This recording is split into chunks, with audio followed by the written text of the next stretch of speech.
mostly I tackled the story because I thought it was something I could handle. It wasn't like Fight Club or anything very complicated. It's a pretty simple idea. I mean, a lot of artists, when they strike out, they do a coming-of-age type of story.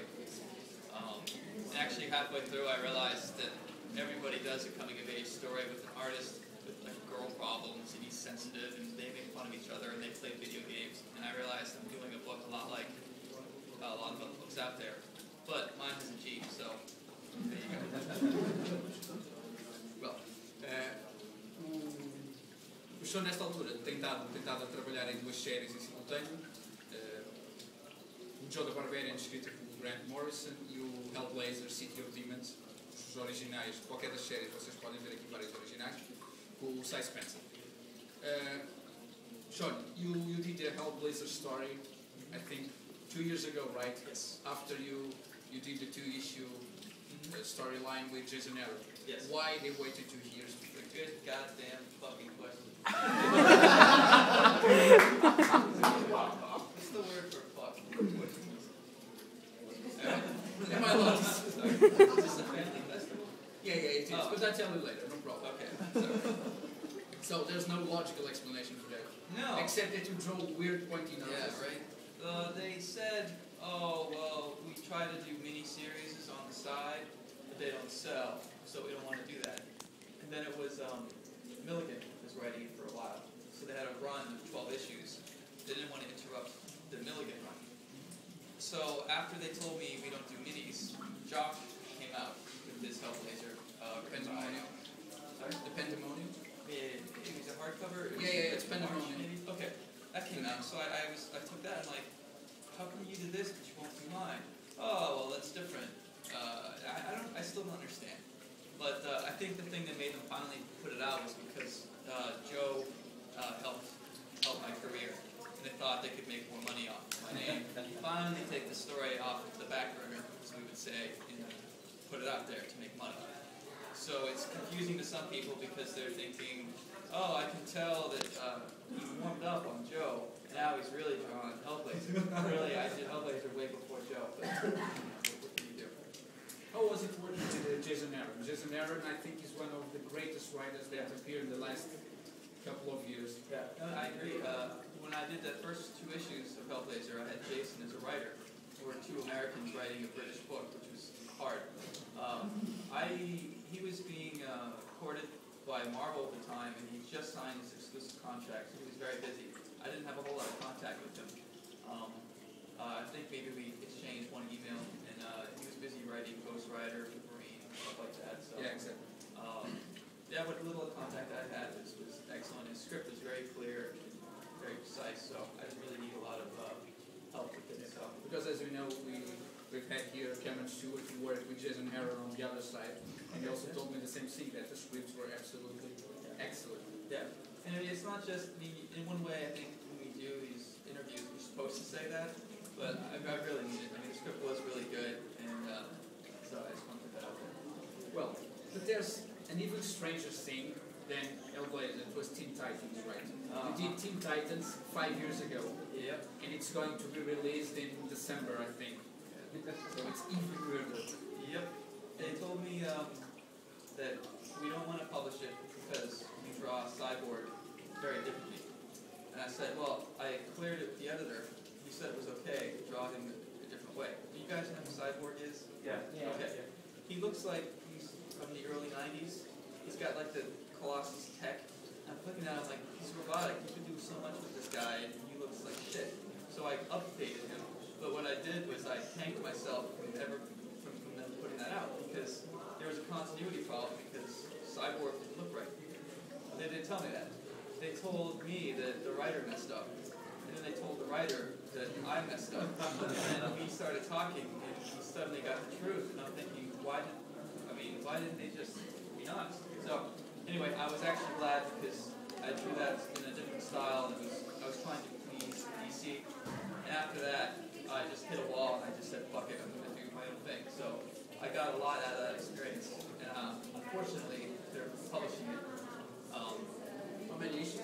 Just 2, but collected is one book. Okay.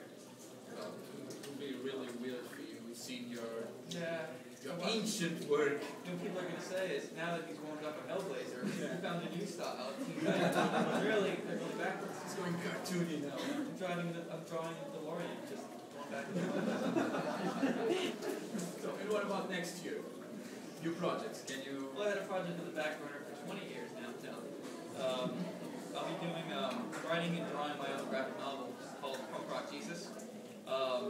It was something I pitched to Vertigo, and they weren't so sure, but after Joe and Hellblazer, they were more interested in doing it, especially since I threatened to go to Marvel if they didn't do it.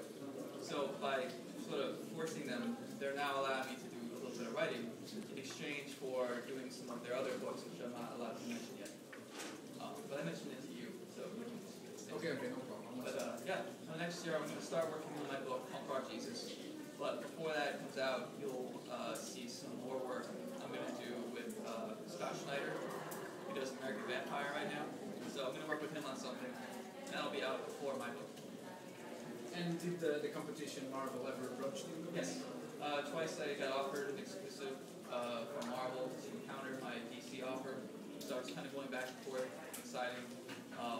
And the reason I signed with DC was because they were ready to, they said they had a Grant Morrison script and a Brian Wood script ready to go. Ready? Yeah. So I signed, and neither script was actually ready. So I did Hellblazer in the meantime. That was the 5 issues that's being put out now, was just to keep me busy on something while I was waiting for these guys.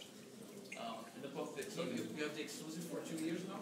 yeah, well, now I'm recently, now I'm going to re-sign for another 2 years to do my book and then to work with Scott Schneider.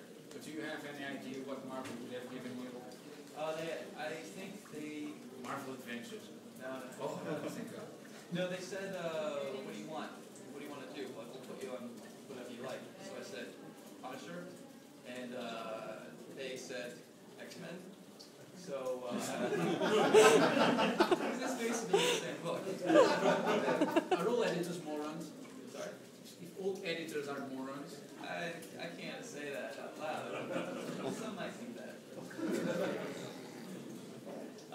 It's not. A lot of them wanted to be artists, so they fell back into a position of editor. All the people who work as artists, they got the job they set out for. A lot of comics are filled with people who wanted to do that. They're like, I'm going to be a colorist. I'll be an editor. I'll run DC Comics in these positions that aren't quite as good, I guess. Run DC Comics. Well, that tells a lot about something. Okay. Unfortunately, we're going to have to cut this a little short to go directly to the autographs. Does anyone here want to ask any question? Difficult one, preferably. Yeah, please. Come on. Don't be shy. Right, guys. If I was out there, I would be like, I'm done with this dude. You made fun of the Titans. Yeah. You seem to be on the Vertigo side of the tracks. Do you feel comfortable? Would you feel comfortable if you were asked to draw? You're drawing the Teen Titans, but you said it was not. You updated Cyborg when they didn't want you to. So, would you feel comfortable doing a monthly superhero title? No, I shy away unless they said you can do it your way. But it's rare that they do that because DC, they want you to do it their way. The DC universe, the Vertigo is different. So I probably wouldn't. But I'm talking to a Batman editor about maybe doing some Batman, and the deal is I don't have to draw it what they want. I can do Hellblazer basically. So that makes me happy. So we'll see. But as far as JLA, I don't think I'd ever be able to do that book. And you guys wouldn't want to think about that. It would not look good. How fast are you? I can do a page in a day. The pages that you see in my gallery, about 6 to 10 hours. Pencils and ink, or just pencils? Pencils and inks. Mostly inks, right? Mostly inks, yeah, very loose pencils. Chicken scratches. That's what we call it in the United States. How much of creative freedom do you have working with a script by Grant Morrison?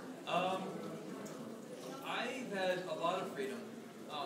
I think what you're supposed to do is ask permission first, but I chose to just do it, assuming it looked okay. I made a lot of decisions, filled in a lot of the holes. For example, teddy bears. I said, well, a kid doesn't really play with that stuff anymore. So I said, what about like Transformers and He-Man and all these things from the 80s? And I just drew it. And then DC Legal had a big problem, and they had all these meetings, and they had my pages like projected this big, and they're looking through each guy like, that's He-Man, can't have that. That's from Star Trek. And some of the things they came back with are hilarious. Like they were fine with He-Man, but a cowboy had to change because it looked too much like Penny Swift. Or they would say, this blaster belongs to Star Wars. You can't use that. And I said, that does not belong to Star Wars. That's laser tag. So it's been, I mean, I'm sure legal, it's not like it when I do this stuff, but if I asked permission, they would have said, no. I'd rather just do it, get in trouble, than apologize, and at least serve the book, if that makes sense. So, I don't know how it is with other artists with Grant, you know. I imagine that if they try something and it doesn't work, he won't let them do this. So, he's so busy writing Batman, I don't think he has a lot of time to pay attention to these other things. Mais alguma coisa? Ok. Muito obrigado a todos. Thank you very much. Thank you, everybody. So, meet you at the signing.